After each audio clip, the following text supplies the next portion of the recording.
അനുഗ്രഹിക്കപ്പെടണമെന്ന് ആഗ്രഹിക്കാത്ത ഒരു വ്യക്തിയുമില്ല. എല്ലാ ദിവസവും എത്രയോ വട്ടം നമ്മൾ ഈ കാര്യം ദൈവത്തിൻ്റെ സന്നിധിയിൽ സമർപ്പിച്ച് പ്രാർത്ഥിക്കാറുണ്ട്. അനുഗ്രഹത്തിന് വേണ്ടി. അനുഗ്രഹത്തിൻ്റെ വഴികളെക്കുറിച്ചാണ് ഇന്ന് മുതൽ ചില എപ്പിസോഡുകളിൽ നമ്മൾ പറയുന്നത്. അനുഗ്രഹത്തിൻ്റെ വഴികൾ. അതിന് ഇന്നത്തെ ഈ സന്ദേശത്തിൻ്റെ ഹെഡിങ് എന്ന് പറയുന്നത് അനുഗ്രഹം പ്രാപിക്കുവാൻ അനുഗ്രഹത്തിൻ്റെ വഴിയിൽ കയറി നിൽക്കുക എന്നുള്ളതാണ്. നമുക്കറിയാം, നമുക്ക് ടൗണിലേക്ക്, പട്ടണത്തിലേക്ക് നമുക്ക് പോകേണ്ട ഒരു ആവശ്യമുണ്ടെങ്കിൽ നമ്മൾ ബസ് കയറിയാണ് പോകുന്നത് എന്ന് വിചാരിക്കുക. അങ്ങനെയെങ്കിൽ ആ റൂട്ടിലേക്ക് വരുന്ന ബസ് ഏത് വഴിയിലാണ്, അല്ലെങ്കിൽ ഏത് സ്റ്റോപ്പിലാണ് നിർത്തുന്നത്, അവിടെ നമ്മൾ കാത്തു നിൽക്കേണ്ടത് ആവശ്യമാണ്. ഇപ്പോൾ വടക്കോട്ടാണ് നമുക്ക് പോകേണ്ടതെങ്കിൽ തെക്കോട്ടുള്ള വഴിയിലോ ബസ് സ്റ്റോപ്പിലോ നമ്മൾ നിന്നിട്ട് ഒരു പ്രയോജനവും ഇല്ല. അപ്പോൾ നമ്മുടെ ആവശ്യ സ്ഥലത്തേക്ക് പോകേണ്ട ഒരു റൂട്ടുണ്ട്, ഒരു വഴിയുണ്ട്, അല്ലെങ്കിൽ ഒരു വണ്ടിയുണ്ട്. അപ്പോൾ ആ ബസ്സിൽ കയറി വേണം നമുക്ക് ലക്ഷ്യസ്ഥാനത്തെത്താൻ, നമ്മുടെ ആവശ്യ സ്ഥലത്ത് നമുക്ക് എത്തിച്ചേരാൻ.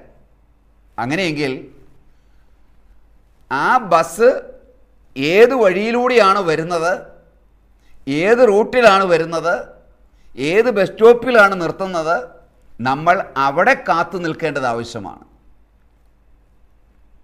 ഇതുപോലെ തന്നെ നമുക്ക് അനുഗ്രഹം വേണമെങ്കിൽ അനുഗ്രഹത്തിൻ്റെ ഒരു ഒറ്റ വഴിയുള്ളൂ, അത് യേശുവാകുന്ന വഴിയാണ്.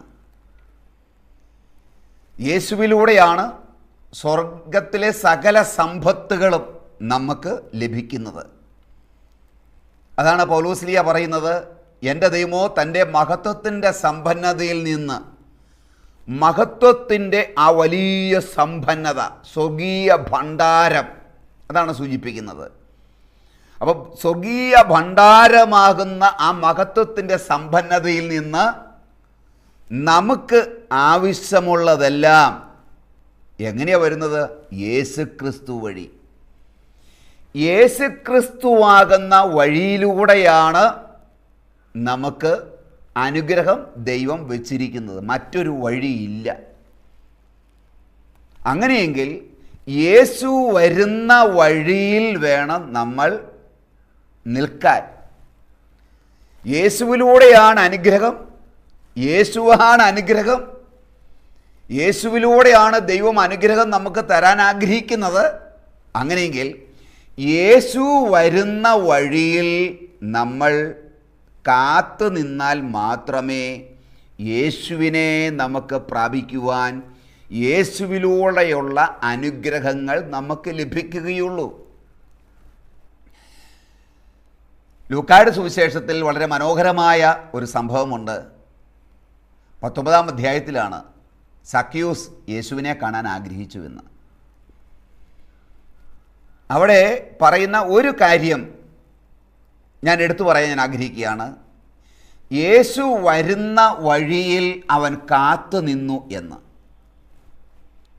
യേശു ഏത് വഴിയാണ് വരുന്നത് എന്ന് അവൻ മനസ്സിലാക്കി, അല്ലെങ്കിൽ മറ്റുള്ളവരുടെ ചോദിച്ച് ബോധ്യപ്പെട്ട് ഉറപ്പിച്ചതിന് ശേഷം യേശു വരാൻ സാധ്യതയുള്ള ആ വഴി അവനത് കണ്ടെത്തി നേരത്തെ തന്നെ ആ വഴിവക്കിലുള്ള ഒരു മരത്തിൽ കയറി അവൻ അവിടെ ഇരുന്നു. അപ്പോൾ യേശു അതുവഴി വന്നു. അവൻ യേശുവിനെ കണ്ടു, യേശു അവനെ കണ്ടു. പിന്നീട് നടന്നതെല്ലാം നമുക്കറിയാം. അപ്പം ഞാൻ പറഞ്ഞു വരാൻ ഉദ്ദേശിക്കുന്നത്, യേശുവിൽ നിന്ന് നിങ്ങളോ നിങ്ങളുടെ കുടുംബമോ തലമുറകളോ നിങ്ങൾ അനുഗ്രഹം പ്രാപിക്കാൻ ആഗ്രഹിക്കുന്നുവെങ്കിൽ യേശു വരുന്ന വഴിയിൽ നമ്മൾ കാത്തു നിൽക്കണം.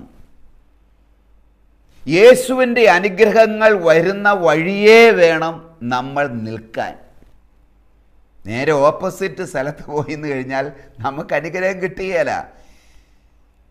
അനുഗ്രഹങ്ങൾ വരുന്ന വഴി എന്ന് പറയുന്നത്, യേശുവിൻ്റെ വഴി എന്ന് പറയുന്നത് അത് വിശുദ്ധിയുടെ വഴിയാണ്. വിശുദ്ധിയുടെ വഴിയാണ്, അനുഗ്രഹത്തിൻ്റെ വഴിയാണ്. യേശുവിൻ്റെ വഴിയിലൂടെയാണ് അനുഗ്രഹം വരുന്നത്. പാപത്തിൻ്റെ വഴിയിലൂടെ ഒരിക്കലും യേശുവിൻ്റെ അനുഗ്രഹങ്ങൾ വരികയില്ല. അപ്പോൾ പാപമാകുന്ന, അശുദ്ധിയാകുന്ന, ലോകമാകുന്ന വഴിയിറമ്പിൽ നമ്മൾ കാത്തു നിന്നാൽ ഒരിക്കലും യേശുവാകുന്ന വണ്ടി അല്ലെങ്കിൽ അനുഗ്രഹത്തിൻ്റെ വണ്ടി നമുക്ക് കാണുവാൻ സാധിക്കുകയില്ല. അനുഗ്രഹം നമുക്ക് കിട്ടുകയില്ല. Hallelujah, praise the Lord. ഇന്ന് നമ്മൾ പ്രധാനമായും ധ്യാനിക്കാൻ ആഗ്രഹിക്കുന്ന ദൈവവചന ഭാഗം എന്ന് പറയുന്നത് പത്രോസ്ലീഹ എഴുതിയ 1-ാമത്തെ ലേഖനം, അതിൻ്റെ 3-ാം അധ്യായം 9-ാമത്തെ വാക്യമാണ്. 9-10 വാക്യങ്ങൾ. അവിടെ വചനം ഇങ്ങനെയാണ് പറയുന്നത്: തിന്മയ്ക്ക് പകരം തിന്മയോ, നിന്ദനത്തിന് പകരം നിന്ദനമോ പകരം കൊടുക്കാതെ നിങ്ങൾ അവരെ അനുഗ്രഹിക്കുവിൻ. എന്തെന്നാൽ അനുഗ്രഹം അവകാശമാക്കാൻ വിളിക്കപ്പെട്ടവരാണല്ലോ നിങ്ങൾ. Hallelujah, praise the Lord. അനുഗ്രഹം അവകാശമാക്കാൻ വിളി കിട്ടിയവരാണ് നമ്മൾ. ബോധ്യപ്പെടേണ്ട ഒരു കാര്യമാണത്. അങ്ങനെ അനുഗ്രഹം അവകാശമാക്കാൻ വിളി കിട്ടിയ ആ വിളിയാണ് നമ്മുടെ മേളിലുള്ളത്. അനുഗ്രഹത്തിൻ്റെ അവകാശികളാണ് ഓരോ ക്രൈസ്തവനും. ഓരോ ദൈവ പൈതലും ദൈവീക അനുഗ്രഹങ്ങൾ പ്രാപിച്ച് ആ അനുഗ്രഹത്തിൽ ഉള്ള സന്തോഷവും സമാധാനവും അനുഭവിച്ച് അവൻ ജീവിക്കാൻ വിളിക്കപ്പെട്ടവനാണ്. അപ്പോൾ നമ്മുടെ വിളി എന്ന് പറയുന്നത് അനുഗ്രഹത്തിലേക്കുള്ള വിളിയാണ്. എന്നാൽ ഇന്ന് ദുഃഖമെന്ന് പറയട്ടെ, ഇന്ന് അനേക ക്രൈസ്തവരും ദുഃഖത്തിലും വേദനയിലും പ്രയാസങ്ങളിലും ദാരിദ്ര്യങ്ങളിലും കുടുംബ തകർച്ചകളിലും ചില വിട്ടുമാറാത്ത രോഗങ്ങളുടെ പീഡകളിലും കടബാധ്യതയിലും തൊഴിലില്ലാത്ത അവസ്ഥ, കുടുംബജീവിതത്തിൽ ദാമ്പത്യ ജീവിതത്തിലുള്ള പ്രശ്നങ്ങൾ, ഇങ്ങനെ ഒട്ടുമിക്ക പ്രശ്നങ്ങളിലും കഴിയുകയാണ്. ഒരുപക്ഷെ ഇവർക്ക് സമ്പത്ത് കാണുമായിരിക്കാം, നല്ല ജോലിയോ ശമ്പളമോ കാണുമായിരിക്കാം. പക്ഷേ പണം കൊണ്ട് സ്വന്തമാക്കാൻ പറ്റാത്ത അനേക കാര്യങ്ങൾ ഈ ലോകത്തിലുണ്ട്. പ്രത്യേകിച്ച് ദൈവത്തിൻ്റെ അനുഗ്രഹങ്ങൾ ഒന്നും തന്നെ നമുക്ക് വില കൊടുത്ത്, പണം കൊടുത്ത്, സ്വാധീനം ഉപയോഗിച്ച് വാങ്ങാൻ നമുക്ക് പറ്റുകയില്ല. അപ്പോൾ ഈ ലോകത്തിൽ നമുക്ക് ഒരു ദൈവമക്കൾ എന്ന പദവിയിൽ നിന്ന് സന്തോഷം അനുഭവിക്കണമെങ്കിൽ ദൈവത്തിൻ്റെ അനുഗ്രഹം കൂടിയേ പറ്റുള്ളൂ. അപ്പോൾ അനുഗ്രഹം അവകാശമാക്കാൻ വിളിക്കപ്പെട്ടവരാ നമ്മൾ. ഹല്ലേലൂയ. നമ്മൾ എന്നും ഈ ദുഃഖത്തിലും ശാപത്തിലും ശാപത്തിൻ്റെ അനന്തര ഫലങ്ങളും കണ്ണുനീരും വേദനയും പരാതികളും പറഞ്ഞ് നമ്മൾ ജീവിക്കേണ്ടവരല്ല നമ്മൾ. അപ്പോൾ കൃത്യമായിട്ട് പത്രോസ്ലീഹ ഇങ്ങനെ പറയുകയാണ്: അനുഗ്രഹം അവകാശമാക്കാൻ വിളി കിട്ടിയവരാ നിങ്ങൾ. അതുകൊണ്ട് നിങ്ങൾ എന്ത് ചെയ്യണം എന്ന് അവിടെ പ്രത്യേകം പറയുന്നുണ്ട്. ആദ്യം അതാണ് പറയുന്നത്. അപ്പോൾ ഇങ്ങനെ വിളി കിട്ടിയ വിളിക്കപ്പെട്ട നമ്മൾ ചെയ്യേണ്ടത് എന്താ? ഈ നമുക്ക് വിളി കിട്ടിയെന്നേ ഉള്ളൂ.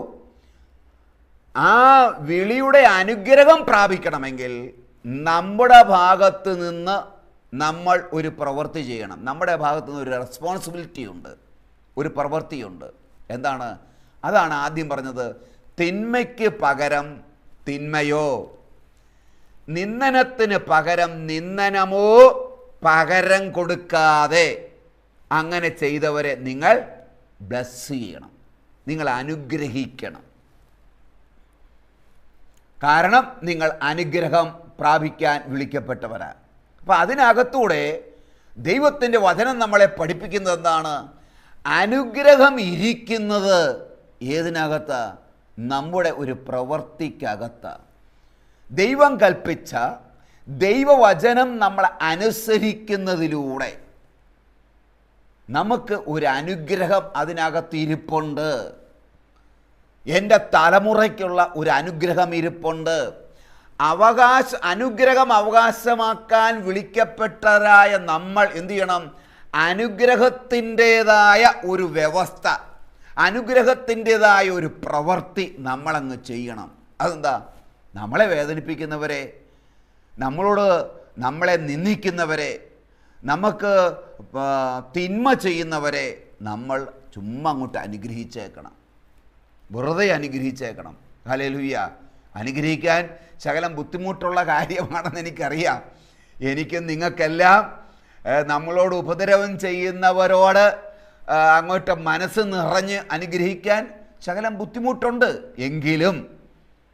എങ്കിലും അത് നമുക്കൊരു മാതൃക ക്രൂശിൽ കാണിച്ചു തന്ന നാഥനെ ഓർത്തുകൊണ്ട് മാത്രമല്ല, ആ അനുഗ്രഹത്തിന് ഏറ്റവും വലിയ ബ്ലെസ്സിങ്, അനുഗ്രഹം എന്ന് പറഞ്ഞാൽ നിത്യജീവനാണ്, സ്വർഗരാജ്യമാണ്. അത് പ്രാപിക്കാൻ വിളിക്കപ്പെട്ട നമ്മൾ, വിളി കിട്ടിയവരായ നമ്മൾ എന്തു ചെയ്യണം? നമ്മളെ നിന്ദിക്കുന്നവരെ നമ്മൾ എന്ത് ചെയ്യണം? നമ്മൾ അനുഗ്രഹിക്കണം.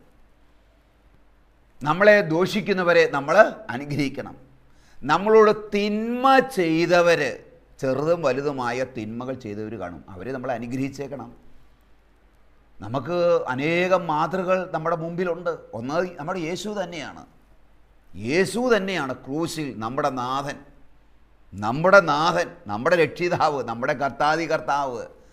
നമ്മൾ ആരെ അനുഗമിക്കാൻ ആഗ്രഹിക്കുന്നു അവൻ, അല്ലെങ്കിൽ ആരുടെ പേരിലാണ് നമ്മൾ അറിയപ്പെടുന്നത്? ക്രിസ്ത്യാനി എന്ന് നമ്മൾ അറിയപ്പെടുന്നത് അവൻ്റെ പേരിൽ അറിയാം. ആ നാഥൻ, ആ കർത്താവ് നമുക്ക് ക്രൂശിൽ അവസാനമായി ആ മാതൃക കാട്ടിത്തന്നു അല്ലേ?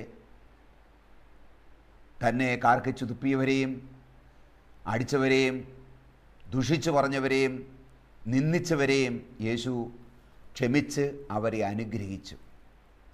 പ്രിയമുള്ളവരെ, ഇത് നാം നമ്മുടെ ജീവിതവുമായി ബന്ധപ്പെട്ട് നമ്മളിത് ആവർത്തിക്കുമ്പോൾ, ഇത് ചെയ്യുമ്പോൾ നമ്മൾ അനുഗ്രഹിക്കപ്പെടുന്നു. നമ്മുടെ അനുഗ്രഹം പ്രാപിക്കാൻ അനുഗ്രഹത്തിന് ഒരു വഴിയുണ്ട്. ഞാൻ ആദ്യം പറഞ്ഞതുപോലെ, നമ്മൾ അനുഗ്രഹം പ്രാപിക്കണമെങ്കിൽ അനുഗ്രഹം വരുന്ന ഒരു വഴിയുണ്ട്. അനുഗ്രഹം നമ്മളിലേക്ക് വരുന്ന ഒരു വഴിയുണ്ട്. ആ വഴിയിലോട്ട് നമ്മൾ വരണം. ഞാൻ മല്ല് പിടിച്ച്, ഞാൻ ബലം പിടിച്ച് എന്നോടൊന്നും ക്ഷമിക്കാൻ പറയണ്ട, അവനെ അനുഗ്രഹിക്കാനോ അതൊന്നും എന്നെ കിട്ടുകയില്ല. ഞാൻ വേറെ ജനിക്കണം.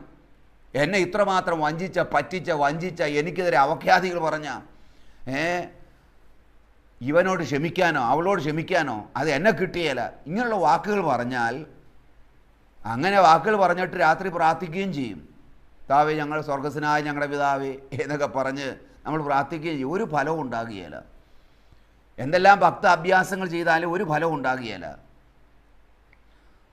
അപ്പം അതുകൊണ്ട് റിയലി പ്രിയമുള്ളവരെ, നമ്മെ ഏതെല്ലാം വ്യക്തികൾ മാനസികമായി വേദനിപ്പിച്ചിട്ടുണ്ട്, മനോവിഷമത്തിലോട്ട് കൊണ്ടുവന്നിട്ടുണ്ട്, മനഃപൂർവ്വമായിരിക്കാം, അല്ലാതെ ആയിരിക്കാം.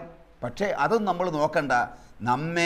നമ്മളെ നിന്ദിച്ച വ്യക്തികളോട്, നമ്മുടെ പരാതി പറഞ്ഞവരോട്, നമുക്കെതിരെ ദോഷം ചെയ്ത വ്യക്തികളോട്, നമുക്ക് തിന്മ ചെയ്ത വ്യക്തികളോട് ബൈബിൾ എന്താ പഠിപ്പിക്കുന്നത്? വിശുദ്ധ ഗ്രന്ഥം എന്താ പഠിപ്പിക്കുന്നത്? നിങ്ങൾ അവരെ അനുഗ്രഹിക്കുവിൻ. യെസ്, അവരെ ബ്ലസ് ചെയ്യണം. ഒന്നല്ല, പലവട്ടം നിങ്ങൾ ബ്ലസ് ചെയ്യുക. അത് ആ പ്രവൃത്തി നിങ്ങൾ അനുഗ്രഹിക്കപ്പെടുന്നതിന്, ദൈവത്തിൻ്റെ അനുഗ്രഹം നമ്മിലേക്ക് വരുന്നതിന് അതൊരു കാരണമാണ്. ആ വഴിയിലൂടെയാണ് നമ്മളിടുന്ന ആ പാലം. നമ്മളൊരു പാലം ഇടുക അങ്ങോട്ട്, ആ പാലത്തിലൂടെയാണ് ഇങ്ങോട്ട് അനുഗ്രഹം. ദൈവത്തിൻ്റെ അനുഗ്രഹം ഇങ്ങോട്ട് വരുന്നത് നമ്മൾ അങ്ങോട്ടിടുന്ന ആ പാലത്തിലൂടെയാണ്. ഏതാണ് നമ്മൾ അങ്ങോട്ടിടുന്ന ഈ പാലം? എന്നെ വേദനിപ്പിച്ച, എനിക്കെതിരെ പ്രവർത്തിച്ച, അല്ലെങ്കിൽ സംസാരിച്ച, കൂടെ നിന്നുകൊണ്ട് സ്നേഹിതനായിട്ട് അഭിനയിക്കുകയും മാറി നിന്നുകൊണ്ട് എനിക്കെതിരെ സംസാരിച്ച വ്യക്തികൾ ഒത്തിരിയേറെ കാണും. നമ്മുടെ കൂട്ടുകാർ, സ്നേഹിതര്, സഹപ്രവർത്തകർ, അല്ലെ വീട്ടുകാർ, അത് അധികമായിട്ട് നമ്മളോട് പ്രവർത്തിച്ചവരെ കാണുമായിരിക്കാം. അവരോട് നമ്മൾ എന്ത് ചെയ്യണം? അനുഗ്രഹിക്കണം. വെറുതെ അനുഗ്രഹിച്ചു, ദൈവമേ അവർ അനുഗ്രഹിക്കപ്പെടട്ടെ, ആ സഹോദരൻ അനുഗ്രഹിക്കപ്പെടട്ടെ, അമ്മച്ചി അനുഗ്രഹിക്കപ്പെടട്ടെ, ചേട്ടായി അങ്കിൾ അനുഗ്രഹിക്കപ്പെടട്ടെ, എൻ്റെ ആ സ്നേഹിതൻ അനുഗ്രഹിക്കപ്പെടട്ടെ, എന്നെ സാമ്പത്തികമായി ബുദ്ധിമുട്ടേച്ച, കടം വാങ്ങിയിട്ട് തിരിച്ചു തരാത്ത വ്യക്തി നിന്റെ നാമത്തിൽ അനുഗ്രഹിക്കപ്പെടട്ടെ, അവനെ നിന്റെ നാമത്തിൽ ഞാൻ അനുഗ്രഹിക്കുന്നു എന്ന് പ്രിയമുള്ളവരെ. നിങ്ങൾ ചുമ്മാ പറഞ്ഞു. കാരണം കൃപ കർത്താവ് നമുക്ക് തരും. നിങ്ങൾ അനുഗ്രഹിക്കുമ്പോൾ ആ അനുഗ്രഹമാകുന്ന ആ പാലത്തിലൂടെ, നിങ്ങൾ കൊടുക്കുന്ന അനുഗ്രഹത്തിലൂടെ നിങ്ങളിലേക്ക് ദൈവത്തിൻ്റെ അനുഗ്രഹങ്ങൾ വരും. Hallelujah, hallelujah. അതുകൊണ്ടാണ് അനുഗ്രഹം അവകാശമാക്കാൻ വിളി കിട്ടിയവരാ നമ്മൾ. വിളിയുണ്ട്. ഇനി അനുഗ്രഹം വരണമെങ്കിൽ നമ്മൾ എന്ത് ചെയ്യണം? നമ്മളെ വേദനിപ്പിച്ച, തിന്മ ചെയ്ത വ്യക്തികളെ ഒക്കെ നമ്മൾ അനുഗ്രഹിച്ചാൽ മതി. ചത്തുകടന്ന് നിലവിളിച്ച് പ്രാർത്ഥിക്കുക പോലും വേണ്ട. ചിലർ പ്രാർത്ഥിക്കുക പോലും ചെയ്യണ്ട, ചുമ്മാ അനുഗ്രഹിച്ചാൽ മതി. ആ ഓട്ടോമാറ്റിക്കലി ദൈവത്തിൻ്റെ അനുഗ്രഹം നമ്മളിലേക്ക് കടന്നു വരുന്ന അനുഭവമുണ്ട്. മദർ തെരേസയെ നോക്കിക്കേ. മദർ തെരേസ തൻ്റെ കൂടെയുള്ള, അല്ലെങ്കിൽ താൻ പാർപ്പിക്കുന്ന അന്തേവാസികളായിരിക്കുന്ന അവർക്ക് വേണ്ടിയിട്ട് സഹായത്തിന് വേണ്ടി ആ തെരുവിലൂടെ അല്ലേ ഓരോ വീടുകൾ കയറി ഇറങ്ങി സഹായം ചോദിച്ചൊരു വീട്ടിൽ ചെന്നപ്പോൾ ധനവാനായൊരു വ്യക്തി മദർ തെരേസയുടെ കൈയോട്ട് കാർക്കിച്ചു തുപ്പി. ഇതാണ് എനിക്ക് നിനക്കുള്ള തരാനുള്ള സമ്മാനം എന്ന് പറഞ്ഞു. അതും കാർക്കിച്ചു തുപ്പി. മദർ തെരേസ എന്ത് ചെയ്തു?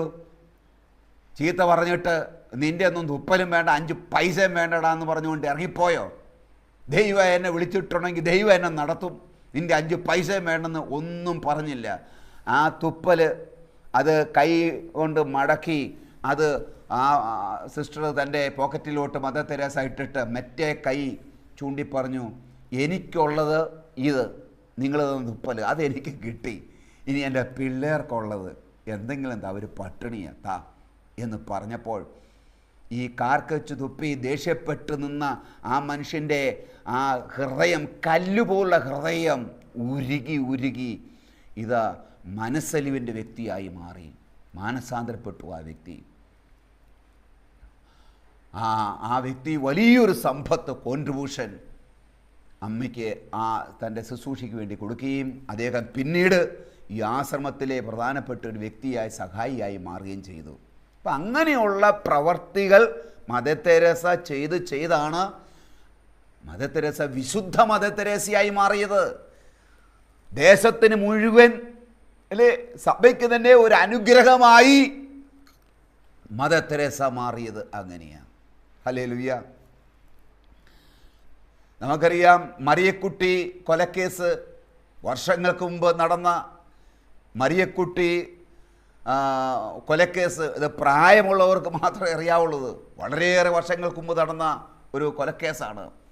അതിന് ആ മറിയക്കുട്ടിയെ വ്യഭിചാരം ചെയ്ത് അവസാനം അവളെ കൊല ചെയ്തു എന്ന കുറ്റം ആരോപിച്ചത് ഒരു വൈദികനെതിരെയാണ്.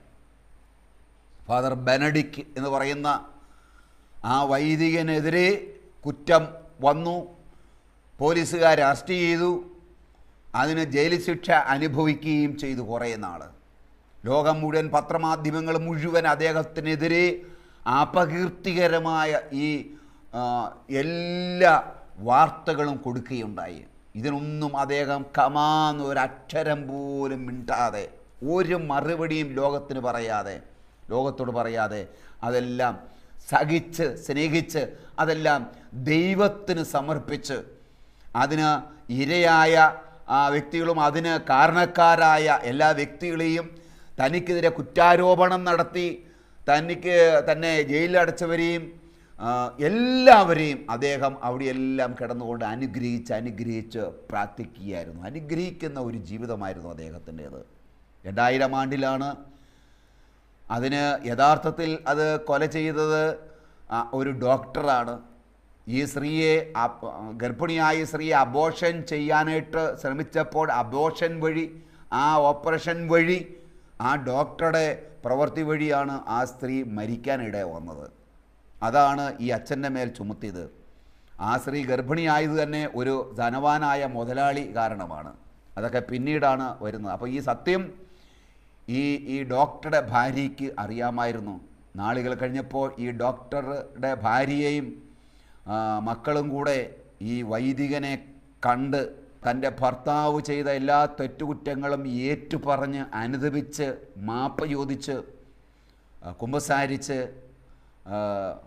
അദ്ദേഹം വൈദികൻ ഇവരെ അനുഗ്രഹിച്ച് ക്ഷമിച്ച് പറഞ്ഞു വിടുക ചെയ്തത്. അത് കഴിഞ്ഞപ്പോഴാണ് ഈ സത്യം ലോകമറിഞ്ഞത്. അതുവരെയും ഈ സ്ത്രീ ഇത് വെളിപ്പെടുത്തുന്നത് വരെയും അച്ഛൻ കുറ്റക്കാരനായിട്ട് നിൽക്കുകയായിരുന്നു. അച്ഛൻ ഒരു കുറ്റവും ആരുടെ മേലും ആരോപിച്ചില്ല. ഞാൻ പറഞ്ഞത് അച്ഛനെ ഒരു ദൈവദാസനായിട്ട് ഇപ്പോൾ മാറ്റിയിരിക്കുകയാണ്.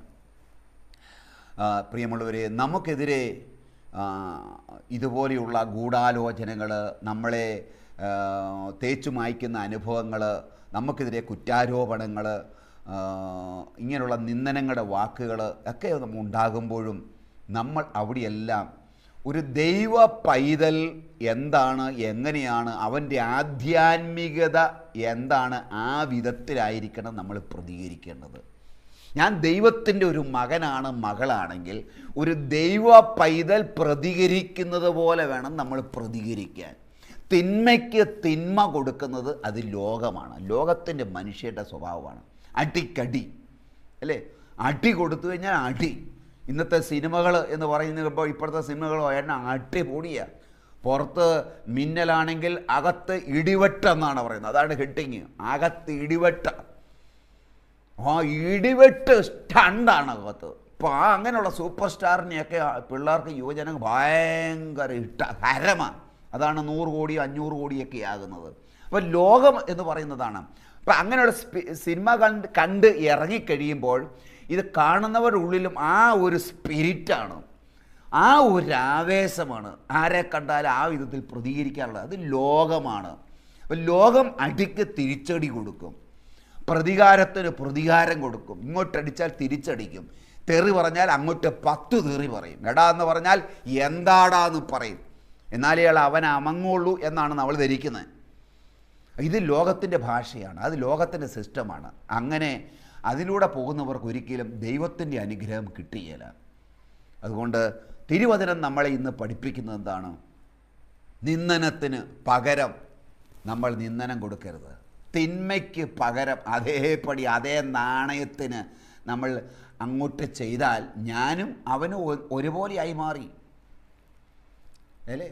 അവനൊരു തെറി പറയുമ്പോൾ ഞാനും തെറി പറഞ്ഞാൽ അവനൊപ്പമായി ഞാനും. പിന്നെ ഞാൻ പുണ്യാളനാണോ? അവനേക്കാളും വ്യത്യസ്തനല്ല. അവന് പറയുന്നതിന്, അവൻ എനിക്കെതിരെ തിന്മ ചെയ്താൽ ഒരു ക്രിസ്ത്യാനി എന്ന നിലയിൽ അനുഗ്രഹം പ്രാപിക്കാൻ നിനക്ക് ആഗ്രഹമുണ്ടെങ്കിൽ, നീ അനുഗ്രഹിക്കപ്പെടണമെന്ന് നിനക്ക് ആഗ്രഹമുണ്ടെങ്കിൽ നീ തിരിച്ചൊന്നും ചെയ്യരുത്. മാത്രമല്ല അവനെ ചുമ്മാ അനുഗ്രഹിക്കുക. ഇതിനെക്കുറിച്ച് അടുത്ത പ്രാവശ്യം ഞാൻ ഡീറ്റെയിലായിട്ട് പറയുന്നതായിരിക്കും. നാം മറ്റുള്ളവരെ ശപിച്ചാൽ സത്യത്തിൽ നമ്മൾ ശപിക്കപ്പെട്ടവരായി വരും. ആ ശാപം നമ്മുടെ മേൽ തന്നെ വരും, നമ്മുടെ മക്കളുടെ മേൽ വരാം, നമ്മുടെ കുടുംബത്തിൻ്റെ മേൽ ആ ശാപത്തിൻ്റെ ഫലം ഉണ്ടാകാം. അതുകൊണ്ടാണ് ശപിക്കരുത് എന്ന് പലവട്ടം ബൈബിളിൽ പറയുന്നുണ്ട്. ആരെയും ശപിക്കരുത്.